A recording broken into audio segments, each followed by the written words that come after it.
kulitokea mijadala ya ufunguzi wa ofisi za malalamiko kwa ajili ya kusaidia shida na changamoto za wananchi.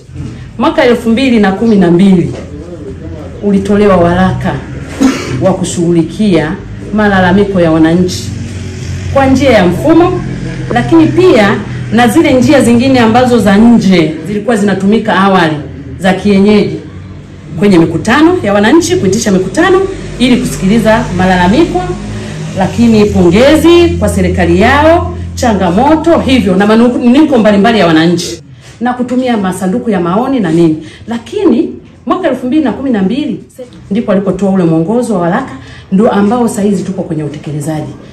Na tamko rasmi ambalo lilielezwa kwenye waraka huo, lazima kila mkoa, lakini pia taasisi zote za umma ziwe na ofisi maalum za kusikiliza kero, za kupokea, lakini pia na kushughulikia malalamiko yote yanayowasilishwa na wananchi. Ndio maana wananchi saizi wanauelewa na wanakuja. Na ukifika pale ofisi ya mkuu wa mkoa, ipo kabisa ofisi ya kupokea, kutoa ushauri na kushughulikia malalamiko pale getini. Ofisi imejengwa. Kwa hiyo matangazo yanatolewa, na kuna kodi ambazo maalum za serikali kupitia ofisi ya rais, lakini pia ofisi ya rais management ya utumishi wa umma wanaratibu hili zoezi la kushughulikia malalamiko kwa njia mfumo ambao saizi ni teknolojia imekuwa. Mwananchi muda wote anaweza kuchukua simu yake kama hii, anaingia kwenye kodi ya mkoa, anatuma lalamiko lake, linaenda ofisi ya rais, lakini pia linarudishwa kwenye mkoa husika. Mwananchi anashughulikiwa kwa uharaka.